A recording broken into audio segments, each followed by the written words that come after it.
Hallelujah, praise the Lord. உங்கள் அனைவரையும் இந்த காலை வேளையிலே தேவனுடைய நாமத்திலே வாழ்த்துகிறேன். அனைவருக்கும் இனிய காலை வணக்கங்களை அன்புடன் நம்ம அந்த நிகழ்ச்சி மேலே ஆண்டவரை இயேசு நாமத்திலே தெரிவித்துக் கொள்கிறேன். அனைவருக்கும் இதை ஷேர் பண்ணுங்க. அனைவருக்கும் இந்த தேவனுடைய செய்தியை பரப்புவதன் மூலம் சுவிசேஷம் எல்லா இடத்துலையும் பரவட்டும். தேவன் மகிமைப்படுவாராக. நீங்கள் ஆசீர்வதிக்கப்பட்ட ஆசீர்வாதமாக இருங்கள். ஆமென். இன்றைக்கான ஒரு வசனத்தை பார்க்கலாம். நம்ம இன்னைக்கு சங்கீதம் 8 சில விஷயங்களை நம்ம பார்க்க போறோம். சங்கீதம் 8 பார்த்தீங்கன்னா முழுக்க முழுக்க தேவனுடைய மகிமையை, மகத்துவத்தை, அவருடைய கிரியேஷன்ஸ்லேயே நம்ம பார்க்கலாங்கிறதே அழகாக தாவீது எழுதின ஒரு சங்கீதம். இதை குறித்து நம்ம டீட்டெயிலாக பார்த்தீங்கன்னா வெள்ளிக்கிழமை வருகிற பாதைக்கு வெளிச்சம் கால்களுக்கு தீபம்ல நீங்கள் பாருங்கள். இது குறித்து டீட்டெயிலான ஒரு மெசேஜ் அதில் போடுறோம். பட் இதில் குறிப்பாக ஒரே ஒரு வசனத்தை மட்டும் இன்றைக்கி நம்ம தியானிக்க போகிறோம்.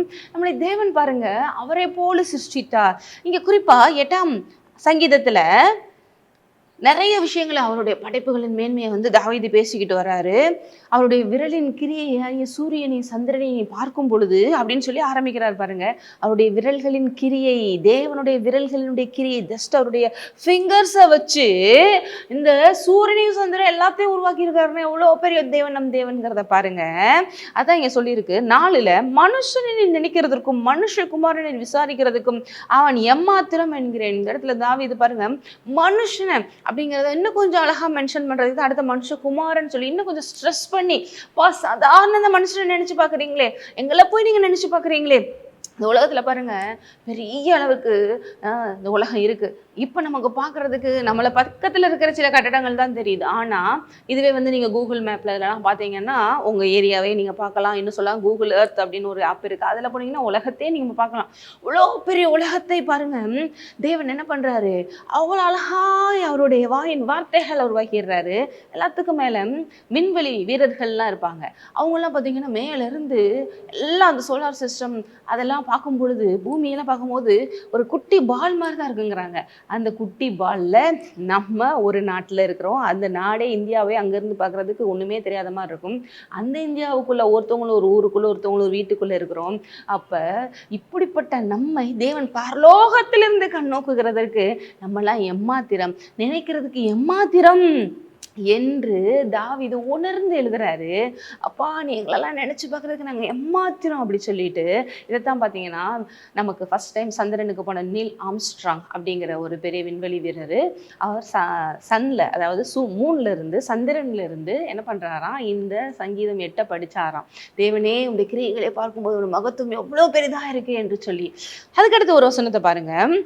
நீர் அவனை தேவதூதரிலும் சற்று சிறியவனாக்கி நீர் மகிமையினாலும் கனத்தினாலும் அவனை முடிசூட்டினீர். தாவீது தொடர்ந்து பேசிட்டு வர்றாரு. இந்த மனுஷனை நீர் தேவதூதரிலும் அப்படின்னு சொல்லி தமிழ்ல போட்டிருக்கு. ஆனால் உண்மையில இங்கிலீஷ்ல எப்படி போட்டிருக்கு அப்படின்னா ஏலோஹிம் அப்படின்னு தான் போட்டிருக்கு. அதாவது தேவன், கிரியேட்டர் அப்படின்னு தான் சொல்லியிருக்கு. ஏதாவது at what honour you have given to men created only a little lower than Elohim crowned with glory and magnificence. அதாவது தேவனுக்கு ஜஸ்ட் ஒரு அடுத்த லெவல், அவர் தேவன், அதுக்கு அடுத்த லெவல். ஏனென்றால் நம்ம அவருடைய பிள்ளைகளாக இருக்கிறோம், நம்ம குட்டி தேவர்களாக இருக்கிறோம் என்று வேதம் சொல்லுகிறது. ஆகவே இதெல்லாம் நம்ம ஆதியாகமத்திலே பார்க்கலாம், படைப்பிலே பார்க்கலாம். அவரை போலவே அவருடைய சாயலின் ரூபத்தின்படி நம்ம சிருஷ்டித்து எல்லாவற்றையும் கீழ்ப்படுத்துங்கள் என்று சொல்லி ஆண்டு கொள்ளுங்கள் என்று சொல்லி ஆசீர்வதித்தார். அந்த தேவன் நம்ம மகிமையினாலும் கனத்தினாலும் முடிசூட்டி இருக்கிறார். அப்போ இன்னைக்கு நீங்கள் உட்காந்துக்கிட்டு நான்லாம் எந்த மனுஷனா பிறந்துரும்னு கவலைப்படாதீங்க.